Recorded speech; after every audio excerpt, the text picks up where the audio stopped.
This is a replay of Let's Talk Nigeria on Sparkling 92.3 FM Calabar, making Nigeria better, one conversation at a time. We talk everything. Health, education, finance, sports, transportation, agriculture, politics, entertainment, people and power on Let's Talk Nigeria. Let's Talk Nigeria. Every day of the week from 9 a.m. to 10 a.m. Only on Sparkling 92.3 FM Calabar. Your radio, your chart.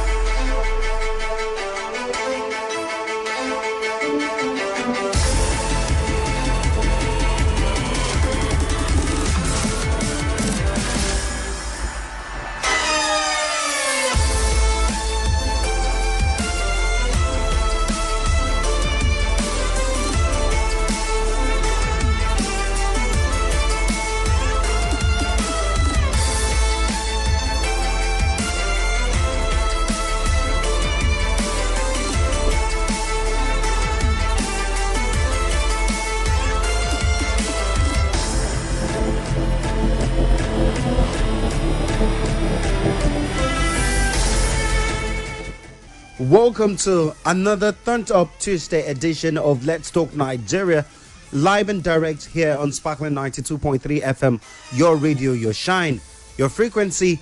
Go to radio frequency for news, entertainment, music, and what have you in the middle. Well, today we'll continue with our thought-provoking, energetic, unfiltered program, Let's Talk Nigeria. This is the edition where we dig deep, turn up the heat and tackle the core issues shaping our nation. And today we are getting personal with the topic on everyone's lips: fair taxation for all.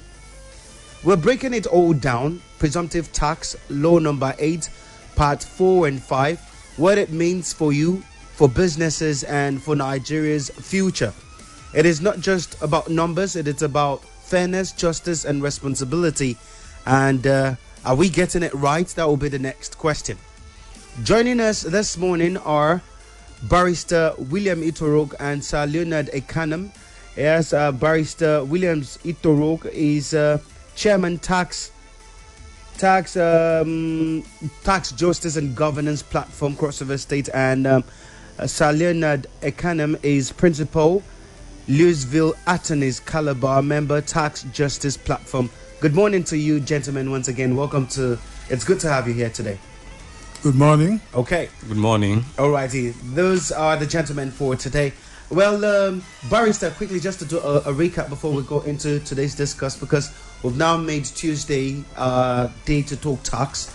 And we've been on the presumptive tax. And now we've got into number 8, part 4 and 5. That was different from what we did the last time, just for us to do a little bit of a recap, and then we'll go into today's focus. Well, good morning, everybody. Good morning, Cross-Riverians.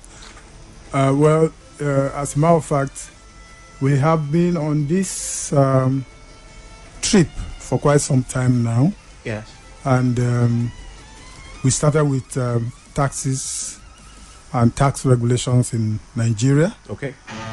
We graduated to taxes and tax regulations in Cross River State. Mm-hmm.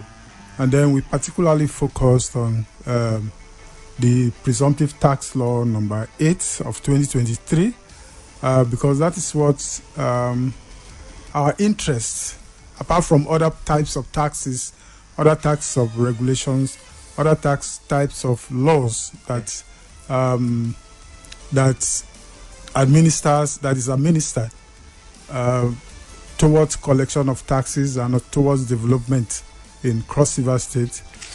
This becomes very important for us, the Presumptive Tax No. 8 of 2023, because it roundly affects the citizens in the informal sector, the artisans, the people that cannot readily know their profits at the end of the year as to what they should be taxed. Yeah. And so this law allows for the tax agencies to presume that this is what you could afford to pay Okay. as it is now. Okay. Because what we are talking about is fair taxation. Yes. And then payment of just taxes by citizens. And so that is why we have taken it upon ourselves to make sure that we inform the citizens of Cross River State, and especially persons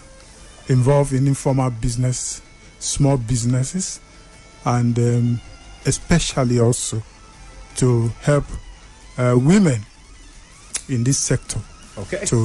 Because we have found out that there is usually conflict, there is high level harassment of women, especially the ones that sell small goods, table markets, tray markets in the market, and a lot of them lose their wares because of multiple taxation.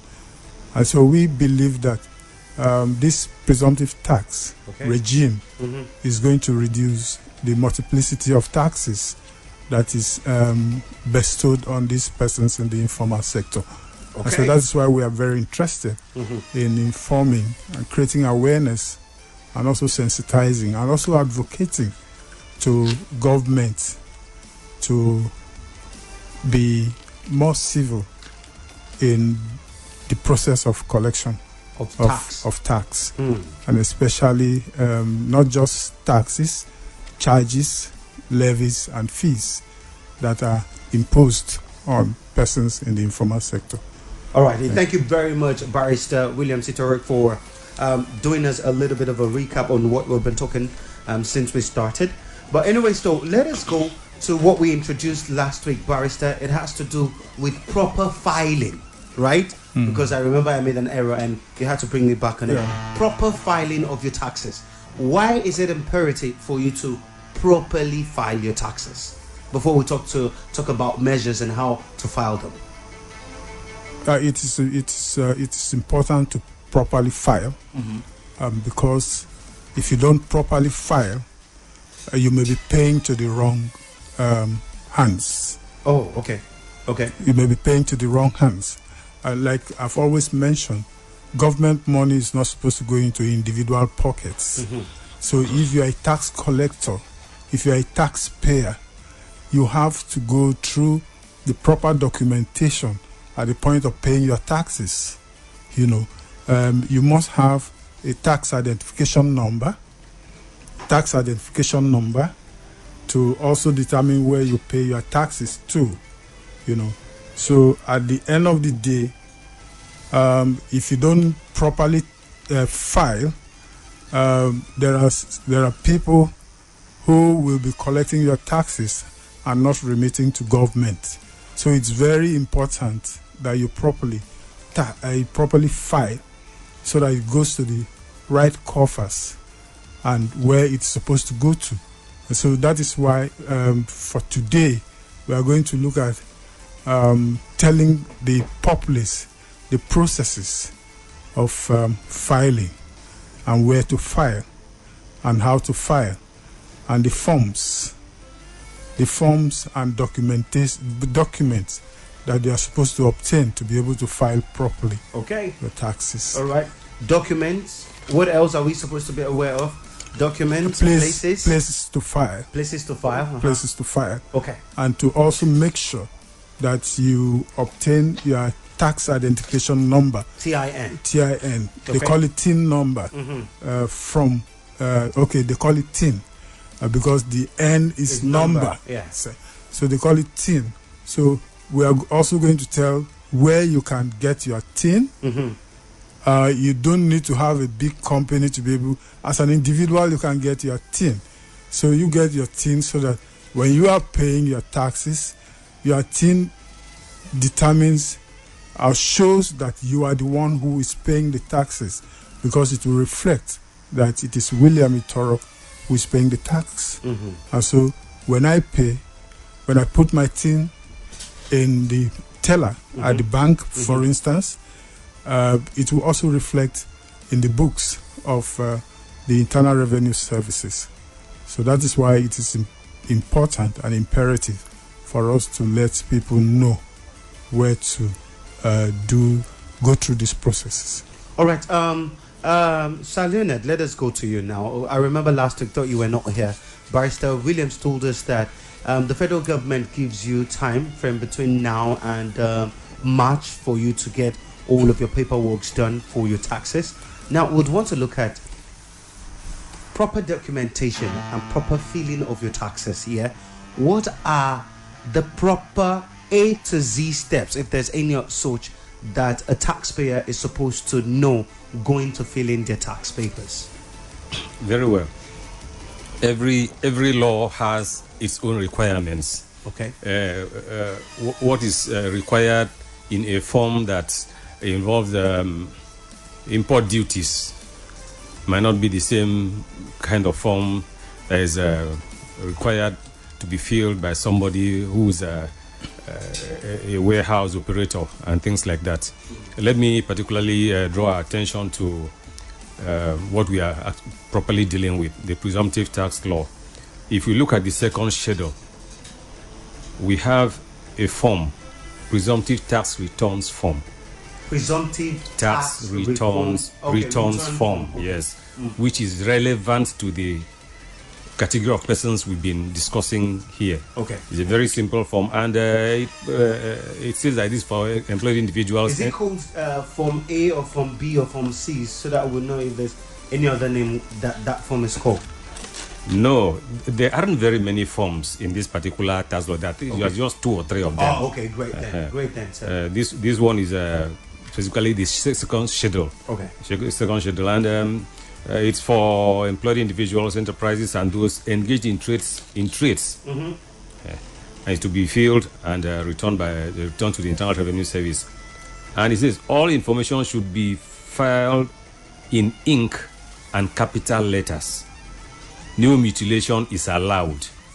Entries should not spill to neighboring block. Let's be making that easy and understandable for everybody. Those big English, because that is what we're here to do, to let people understand. Yes. It says we should not do what and what again, sir. He said we should use ink. So it means use your paper. Use your pen, your biro. That is and it. Not use graphite from a pencil. No. No. A biro, a proper biro. And as lawyers, we advise people that when you are filling a document that is in black and white, you should endeavor to use a blue pen.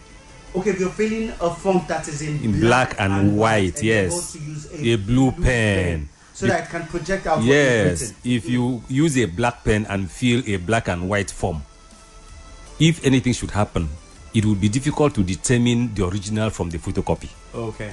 I get that. So in filling, this is something that has to do with revenue, with income, and it's very critical. True. And the law is very specific that while filling this form, you should not even allow alphabets or figures overlap. Okay, you should not allow alphabets or figures overlap from one line to the other. There should be no mutilation. Everything should be very... When you say mutilation, what do you mean with that? For example, you write and cancel, or you use Tipex correction fluid. Okay. You've invalidated the form. Okay. That's Barrister, that's exactly why we're here. Yes. To make it known to the people. Yes.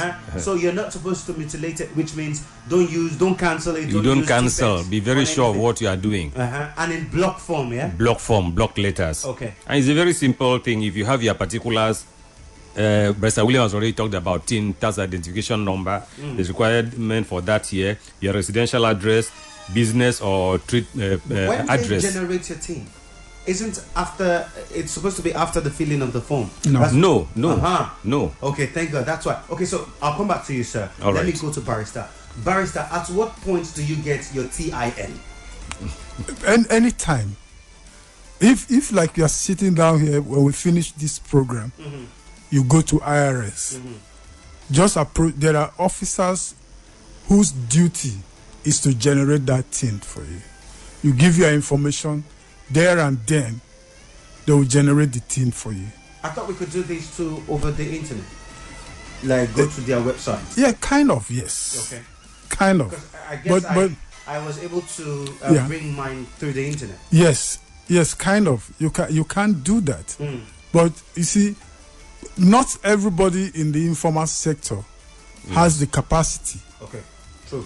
has the capacity for generating these things through the internet. Okay. And then it's supposed to be done free at the office. Okay. So we think at any time you can do it through the internet. You can also do it from the office. Oh, from the office. So Yeah. just walk straight to any IRS office and ask for your team. That's right. Are you paying any money? No, you are not paying any money. We just needed to clarify. As far as I know, okay. now, There's a need for us to clarify all you of this. are not paying any money. Uh-huh. Okay, so let's go back to you, sir. Now, once you get your TIN, because that's the point where we are, Yes. you write your TIN straight up into the space where it is required for you to input your TIN, yeah? Yes. What next? After The that? next is the address of your place of business. The address of your place of business. is different from your residential address. Yeah, it's different. What if your residential address and your the address for your place of business is the same? It doesn't really matter. Yes. You input it in Yes. The important thing is that that's the address where the business is situated. there. Okay. Okay. And after that, you state the nature of the business. The nature of the business. Yes, what Are you there do. categorizations to nature of business so that we can know? Like Yes. traders, carpenters, or how is it categorized? Not in that kind of classification. Okay. But what you do specifically, whether it is items you sell, whether you are a beer seller or you are that's a trader of a particular commodity, Okay. or you are an artisan, maybe a vulcanizer or something like that. You have to say specifically what you do. That is it. It's needed for us to know this. Yes, yes. And after that, your phone number. Okay. And after the phone number, your BVN. BVN. Yes. Bank verification Your number. number, yes. And then your NIN. It's either your NIN or your BVN. Okay. Must be there, should be there to avoid, financial. So these are all the information you have to go Yeah, with yes, to IRS office. they are there in the form. It's a very simple, straightforward form. Okay, go ahead. Sir. Then after that, you state the assessment here. Which year? Is it 2004, 2005? started? Yes. No. That you're paying the tax for. Yeah, you are paying for the tax for. It has to be for a year. That is why we are given a window of 90 days or thereabouts, 1st of January to 31st of March, to be able. The presumption is that you would have been able to put your records together for the past 12 months to be able to fill this form. And after that, you state the period. Then the tax rate and the tax due. Okay. So, Bernstein, how do you get your tax rate and your tax due? What are this? It's just something we need to clarify. Tax rate and tax due. What are this? Well, there are schedules Okay. in this law. Okay. There are schedules in this law that states the taxes you are supposed to pay. Okay. So should we talk the schedule first? The amount you are supposed to pay. Okay. For instance, if you go to That's schedule 3. the third schedule, Okay. for instance, auctioneers. Auctioneers. You have minimum for auctioneers is 10,000 naira. You have medium 30,000, maximum 50,000. Let's those ones are high. Those ones are high up there. But if you look at car wash, while coming here, I've seen a few car wash by the road, like the ones we have here. Minimum is 3,000 naira. 3,000 naira. Yes. Okay. Medium is 11,500. 11. The maximum is 20,000. How do you fall into these different categories? By your locations. Okay. I remember you talking Yeah, about by your this. locations and your volume of business. It is an assessment. We assessed. Because at the end of the day, Yeah. when you go to pay, you'll be asked. The tax authorities will also look at your volume of business, and possibly they are not even looking at how much you make. They are looking at your location, your volume of business, how many cars are lined up per day, accessibility to those places, and even how many people want to wash their cars in the area you are located. In the area you are located. So You have cobblers. Cobblers, of course, we know. These are our shoemakers that go by the road. Boom, boom, boom, boom, boom, boom. Yes. Okay. Yes. You have cobblers. There are some who are stationary too. Yes. I know of some too. Yeah, there are some who are stationary. Cobblers, minimum is 1,000. Medium is 1,500. Maximum is 2,000. For 12 months, for the whole year. Yeah. So that's why we are saying that this presumptive tax regime actually helps. It helps the government. It also helps the individuals. And at the end of the day, when you pay, a receipt is generated to you. A receipt is generated to you. What about, there's this thing they call, is it tax certificate? Do you get that? Except you want tax clearance certificate. Okay, you can request for it. You can request for it. At what point can you request? After paying for how many months can you request for it? No. At the end of the year, at the end of the year when you pay, you can also request for a tax clearance certificate. Okay. To show that you've paid your tax, so that you have it with you. Do you understand? Okay. But when you pay, you are entitled to a receipt. You know. Awesome. Yeah. And these necessitates why we should stop paying to individuals. Yes, to individuals. Pay to bank accounts. To individuals. Yes, to individuals that are wearing reflective jackets. Like some. Yeah, like some that stopped us by the roadside and requested that we pay 20,000 that we took one way, not far from here. Not far from here, before technical roundabout. Okay. You know that place that is very bad. Bad, yeah. Yeah. So they use a minibus and deceived people to follow the minibus, and then they suddenly stopped and said you were taking one way because they were wearing reflective jackets and said you were not supposed to take that way. So let's go to the office. And we now told them, which office are we going to? They said their office. We said, okay, let's go to the office. And he now said, if we take you to the office, you'll be paying 100,000. So let's go to the office. You know, let's go to the office so that we know the office that is collecting this money for one way on a road that is very bad, that you can't access. You know, so this kind of things. At the end of the day, what happened? What happened? Yeah. What happened? They disappeared. Okay. But the question is, if it wasn't us, it could have happened to someone more gullible. And not even gullibility. It's not about gullibility. It's about the threats, the harassment. You know. Okay. And so there are some of these conflicts in subsequent episodes of this program. Yeah. We are going to be talking about these conflicts that emanate from these harassments. Okay. You know. Barrister William Itorok and Leo Ekanem, thank you very much. But for now, we'll have to go on a very short commercial break.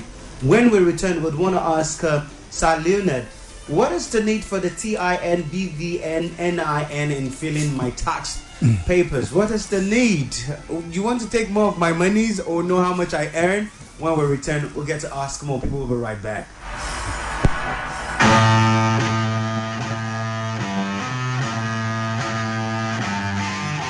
Get up, bro. It's gonna be a great day. Go sleep. Wake up. I like your money. That's how it is. Stay tuned to Sparkling 92.3 FM. Your radio. Your shine. For us here at Sparkling 92.3 FM, to be socially relevant means that we are in tune, literally connected to the burning issues of the society. You see the conditions of the economy today, and then you now try to insult our collective intelligence by telling us that there's increase in employment in the country. We know that is not true. It's a lie. That is fallacy. People actually tune onto our podcast every day, not just to be informed, educated, or entertained by us. Talk to me. Now hungry, they catch me. Hey, hunger they catch you. You don't drink water. I don't drink. I sip Gary. No way. No very good. But also to be the agency that facilitates real change in the society. I beg, I take God beg you. Tell my governor to pay us salary, minimum wage. I beg. Okay. Yes, sir. That's a responsibility that we recognize and take seriously. On Sparkling 92.3 FM, your radio, your shine. From the first beat to the latest hit. We'll brighten your day one song at a time on Sparkling 92.3 FM. Your radio, your shine.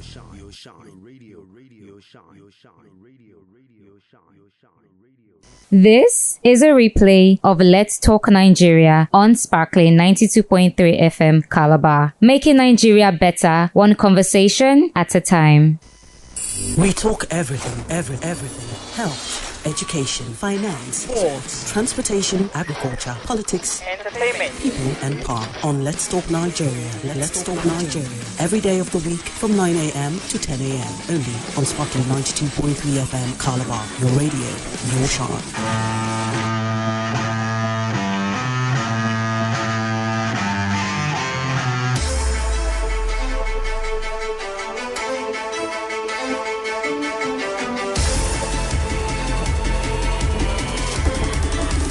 Nigeria, welcome. Crossovarians, we welcome you. And before we went on the break, we were talking tax and taxation. Yes, and well, we've gotten to a part now where we're getting to understand why and how to fill our tax forms. Yeah, and today we're being joined by Barrister Williams Itorok, the Chairman, Tax Justice and Governance Platform Crossover State, and also Sir Leonard Ekanem, Principal, Leosville Attorney, Calabar, and member Tax Justice Platform. Thank you very much, gentlemen, for coming. Before we went on that break, I know I was telling Sir Leonard that when we return, we'd want to ascertain why it is that I'll be needing my BVN, NIN, TIN, and all of that just to fill a form. And doesn't this just scare the people away from the fact that it looks like they're trying to ascertain how much I make, and maybe they want to tax me more on it? Very well. Thank you. Let's start by defining or explaining those abbreviations. What does TIN stand for? It stands for Tax Identification Number. TIN. Yes. What does BVN stand for? It stands for Bank Verification Number. And the last one, NIN. NIN. That one is National Identification Number. Yes. See, they are all identification, this identification, that. These are simply security strategies put in place. Security strategies. Yes. Measures put in place to ensure that no two people are confused together in trying to do the proper thing. Even though you might have similar name from the same local governments and all of that. No two people have the same TIN, no two people have the same BVN. Yes. And that one. So each of those identification numbers is unique to a person. Okay. Particularly these days of online payment and transactions. Yes. You know, even in the same ministry, you could have two people bearing, two or three or even more people bearing the same name. What distinguishes Mr. A from Mr. B is those identification numbers, particulars. Yes, particulars. Yeah. Okay. That's what. So the aim actually is not to inflict any injury or extort more money from the citizenry. Okay. You don't pay more. You don't pay anything to get this. Of course, actually, like for the NIN, there's a token you pay to get your NIN. Yes, to generate your NIN. But for BVN and TIN, I don't think you pay anything. And all of this is needed at one point of filling the form? Yes. Okay. Yes, they are needed to ensure that there's no confusion, that your payment is not credited to another person. Okay. Or that you don't make a payment and made to suffer when you've already paid because there's some other person sharing the same name with you. So that even if the names are identical, the identification numbers will never be identical. Yes. All right. Thank you very much, Leonard, there. Let us return to Barrister Williams Itorok. Barrister, we want to talk about the schedule because that is what we're talking here. We want to talk about the schedules and the categories in the schedule. there's a need for us to know that. So what schedule are we on, and what are the categories under it? Well, from the law, we are on the third schedule. Third schedule. The third schedule that talks about the rates, the tax rates. Okay. Okay. The traits. Yeah. So in the tax schedule, we talked about presumptive tax table. It has categories. Okay. Has categories, and it has trade and businesses. It has trade and businesses. You have, for instance, I was talking about. I think here the schedule has about 45 trades and businesses. About 45. About 45 trades and businesses. We have money lenders. You have meat sellers.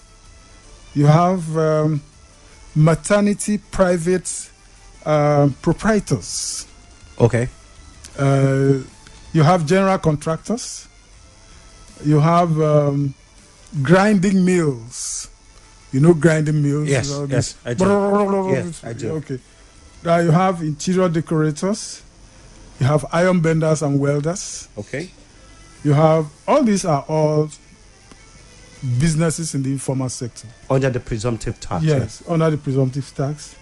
You have door sellers, you have curtain and interior decorators. Just like we have on the white markets, around the white markets. Yeah, you have electrical parts and fittings. Mm-hmm. You have entrepreneurs. Entrepreneurs, you know, many people are entrepreneurs these days. You know, somebody, because most persons do not have jobs these days. So you just gather a little money. You start up one business on the side, like cooking. Like cooking, you know, cooking for people. They pay you. Those are entrepreneurs. Yes. So you have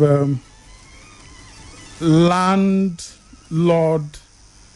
You even have landlord association. They're supposed to pay taxes. Of course. Yeah. For their houses. For the business they are doing. The business of renting out houses. Mm-hmm. Aha. Yeah. Aha. Yeah. Barrister, thank you very much for this one. Thank you very much. Landlords are supposed to be paying taxes for this kind of business of renting out their houses. It's in the law. I'm not making it up. Yes. Yeah, I'm reading from the schedule. So when your landlord asks you for rent, you should also ask for possibly. It's not you. Oh, I'm not in the right to ask. It's not you. It's the tax authorities that ask. But I can question if he's paying his taxes. Yeah, you can. Okay. If you are a citizen and you want government to do well for you, you know. Well, to ask some of these questions. You ask some of. No, we have to ask some of these questions. Okay. You also have mobile phone distributors. Okay. You have money lenders. Wow. Money lenders, minimum is minimum is 10,000. Medium is 30,000. Maximum is 50,000. Okay. You see the difference? Yes. Money lenders. Yes. So you see, you also have motorcycle mechanics, motor mechanics. Okay. But this is very funny. Yeah, I can see here that motor mechanics minimum is 500 naira. Motor mechanics. Minimum of 500 naira a year. A year. And you wonder why people are finding it difficult paying their taxes. Medium is 3,000 a year. Yes, maximum is 5,000. Wow. Under the presumptive tax. Mm. And so one of the reasons we are here is to make people also know these things, so that it won't look as if when they talk about taxes, it's as if there's humongous amount of money. Humongous amount of money. Yeah. That you can do these things and just rest. You know? And you're legal because you get. You are very legal because nobody's coming to harass you anymore. Mm. And so what we are trying to do here is to make sure that people know about these things, so that you won't be bothering yourself too much about running away from paying taxes. Pay it and get your receipt. Okay. So that we can have we can have the voice to ask the government to do what they are supposed to do. Because as much as we ask the government to do certain things, the government too are in the right frame to ask us if we're paying taxes. To pay taxes, So that's why we are saying fair for all taxes. True. Fair for all tax. So if we are asking government to pay, then we should also encourage the citizens to pay their just tax. And so that's what we are doing. That's why we are explaining that it actually takes nothing.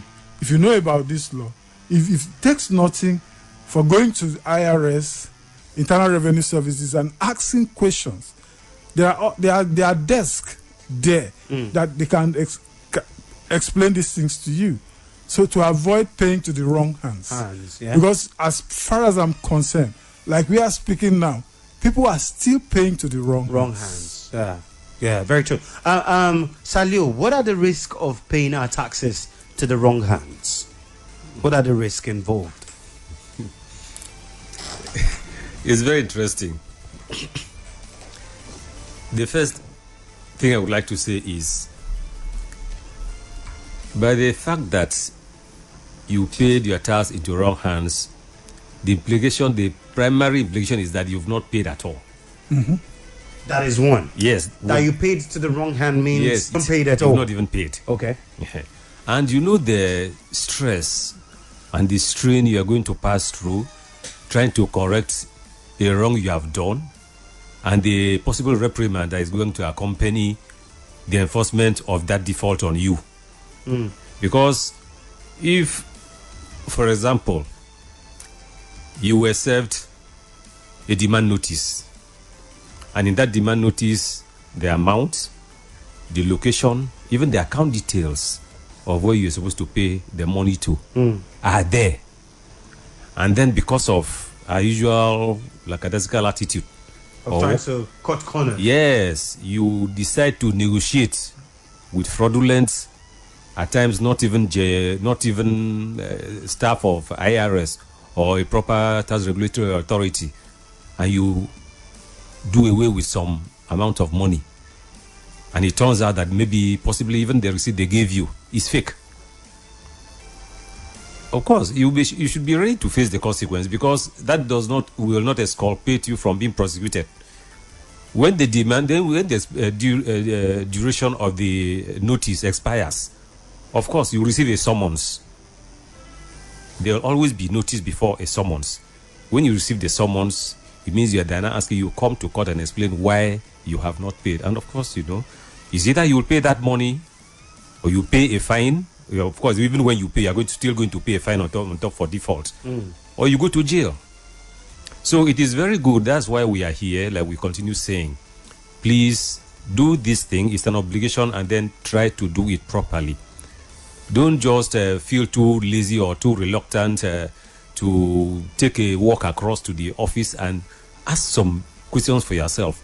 Because it is this inordinate sedentary life that we just stay in one place and want everything to come to our doorstep that makes some people inadvertently get themselves into trouble. Okay. Yes. You see, I tell some people they are very simple. Some things I look around Calabar and they seem very funny. As compared to some other big cities in Nigeria, Calabar is one town that bus stops are not available. Even where they are not functional. They are not effectively being used. Yes, they are not used. So every person expects to just step out of his house, stand in front of his house, and enter a vehicle. You'll be so shocked that a vehicle drops a passenger here. Another passenger is standing just a few meters away. He or she refuses to walk to the bus to enter. And as soon as that other passenger alights, the bus moves, he or she flags the bus down and enters. You see, it's an attitude of there's a kind of laziness that is displayed in performing these little activities and they extend to even how we carry out our official functions. Yes, and it's very, very bad. So if we try to do the proper thing, get up, live up to our responsibilities, try to do the proper thing, of course we will get away from most of these problems that come from the regulatory authorities. Thank you very much, Sir Leonard. But let us return to Barrister Williams Itorok. And the question I would want to ask as we look at the schedule and breaking it down. Barrister, are you done with all the lists? No, I'm not. Okay, would you want to continue, or I can go ahead with the questions? Yeah, go ahead with the questions. Okay, now my question then is, can fair taxation, because that is what we're discussing here, can fair taxation genuinely become a tool for national building, nation building, or is it just another policy lost in execution? Fair, look, for all its worth, taxation is meant for development. Okay. Taxation is meant for development. Primarily. Taxation didn't start today. You know, taxation didn't start today. And so even by biblical times, yes, to enter a city, to trade, you needed to pay. Yeah, the king's tax back then. Yeah, you needed to pay. And so, and that king's tax was meant to be used to create an enabling environment for you to do business. Yeah. For security. Now, the persons that secure your goods, the persons that make sure that you are not cheated, are the taxes you pay are what they are paid with. And there's this thing they used to say in the tax and yangambong. What does that mean? Tax they help king. Okay. Yangambong tax. That as you pay your tax, you're helping the king. You are helping the king, so that the king can use that tax to protect you. And so it is the same thing here. Taxation, fair taxation leads to development. First of all, you know, when the budget, when we are appropriating for the budget for each year, one of the things, apart from oil, one of the things we look at is internally generated revenue. Sure. And internally generated revenue is from the taxes, the charges. And so when some states, Lagos State prides herself in generating revenue. Rivers State prides herself in generating high revenue. You hear about some local governments say, this local government generates this kind of revenue every other year, every month. And so it leads to development. So let nobody deceive you. Fair taxation leads to development. Okay. Because it means when people are fairly taxed and people are paying their just taxes, it also means that there will be infrastructural development, there will be health, there will be appropriation for health, there will be appropriation for education, there will be appropriation for power. All those things that help people exist happily is going to, let me just put it that way. Yeah. That help people to exist happily will be made available. Sure. And so fair taxation will help development. Okay. Let nobody deceive anybody, except for the fact that there's high level corruption to the extent that you don't even know where your taxes are going to. So sometimes I keep telling people that the highest level of corruption emanates from procurement. Because for education, you have to procure, for health, you have to procure everything. And all of that. Yeah. Okay. You go to the hospital, there's no oxygen. Yeah, procurement. It's because somebody collected the money and didn't procure. And people are dying, you know. So at the end of the day, ordinarily, fair taxation helps development away from the fact that we are fantastically sometimes very corrupt. Yeah, I heard about that. Yeah. Barrister, let us now look at the power bestowed on tax authorities to make regulations, repeal of tax exemption laws for avoidance of confusion, and also the interpretation of terms of certain terms in the law. Yeah. So let us look at it. The first one is the power bestowed on tax authorities to make regulations. What kind of regulations can they make in this context? You mean regulations? Yes, I'm asking, according to what we have here, it's to create an awareness on the power bestowed on the tax authorities to make regulations. So what kind of regulations will they be making? Repeal of tax exemption law for the avoidance of confusion. What are the confusions that we usually encounter here? No. What happened is, you see, if you see in that presumptive tax law, for instance, now remember a few years back, the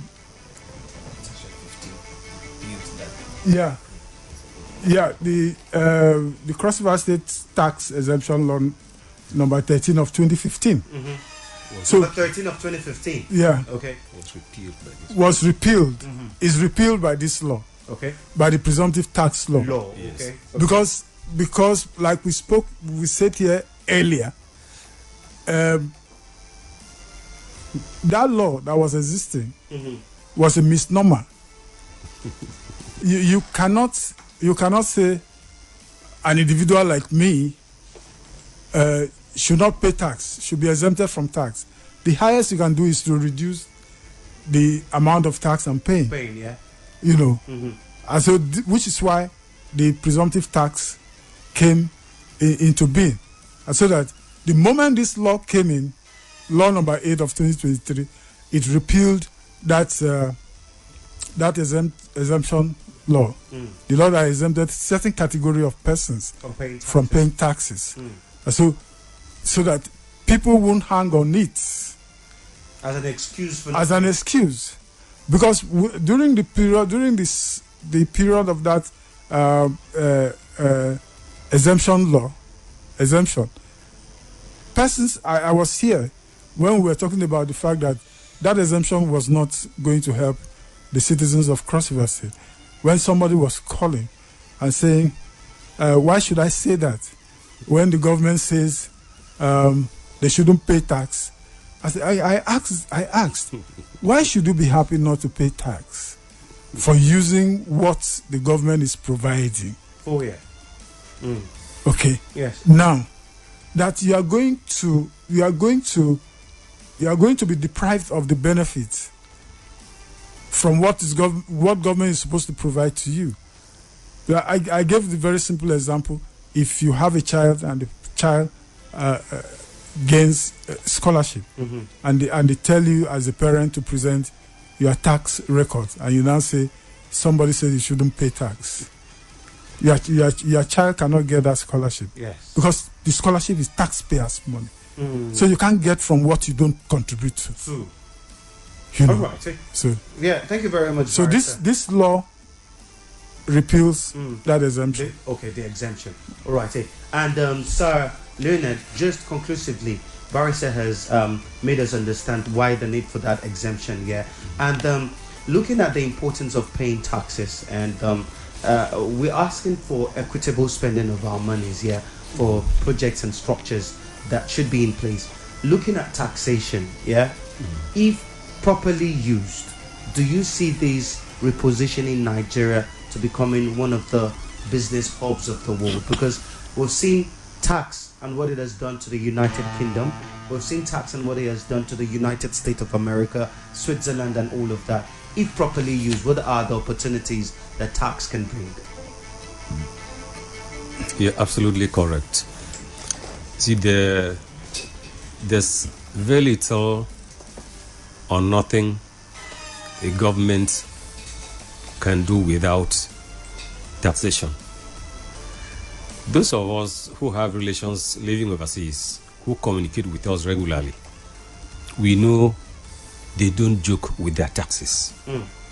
You don't even wait for someone to start running after you for you to pay your taxes. You have deducted your tax and set it aside. Yes. So when we talk about seeing the like it's commonly and at times jocularly put dividends of democracy. We are supposed to be seeing dividends of governance. when we pay our taxes. But you see, we are here not to be a mouthpiece to government. We are here to serve as a pedestal to broker an understanding between government and the people who are the taxpayers on why they should pay tax, where we also encourage the government to ensure that there's actually service for the taxes paid. So in summary, it will be an error for a citizen to refuse to pay tax. Because when we pay tax, we expect that the proceeds of the taxation will be properly applied. And like my brother mentioned, what we are suffering is a consequence of bad governance. If the taxes that are collected from the citizenry are properly applied, we shouldn't be complaining about amenities. Those companies, those countries in Europe living so well are not better endowed than Nigeria. They are not. Even from human capital, our population alone is such a resource that many countries are looking for. We've heard stories about a few countries, particularly in Eastern Europe and Russia, canvassing for families to start making more children because they are losing their population. So our population alone is a big asset. If it is properly harnessed, no country will be greater than us. So we continue doing what we have to do, encourage the citizens to pay taxes. While we also, they say you want the kite and you advise the chick. Don't stray too far from the hen. Yeah. So it's give and take, you know. So that's what we are here to do. We encourage citizens to pay their taxes and also encourage the government to ensure that the citizens see the benefits of the taxes they are paying. Alrighty. Thank you very much, Sir Leonard Ekanem. Conclusively, Barrister Williams Itorok, what do you have to say as we wrap it up this morning? Well, we are still on this program. Yes. We are not going to stop now. We'll still be giving our informations. Okay. We'll still be sensitizing people. We are trying our best. Like I stated somewhere, we are doing this because we need the citizens to benefit. We also need the government to run smoothly. We as civil society organizations stand between the government and the citizens. And so we can't stop doing it now. We will continue doing it. And we are saying here that our intention is not to harass the government nor deprive the citizens of their needed funds. But we are seeking that you pay your just tax and that the government should also tax fairly. So we'll still continue with other episodes. Conclusively, we'll try as much as possible to make sure that information gets to the people so that nobody cheats the other. You're not cheated by the government, and the government is not cheated by you. By you. Yes. Thank you very much, Barrister Williams Itorok, Chairman, Tax Justice and Governance Platform, Crossover State. Thank you very much, sir, for coming around. And Sir Leonard Ekanem, Principal, Lewisville Attorneys, Calabar, and Member Tax Justice Platform. Thank you very much, sir, for coming. Nigerians, this is where we draw the curtain. Please pay your taxes. It is needed for the developments that we clamor for. I am Cindy Williams Ocheka, asking us all to do the needful and Nigeria become a better place. Catch you again tomorrow, same time. But between now and then, let us just do the needs. God bless us all.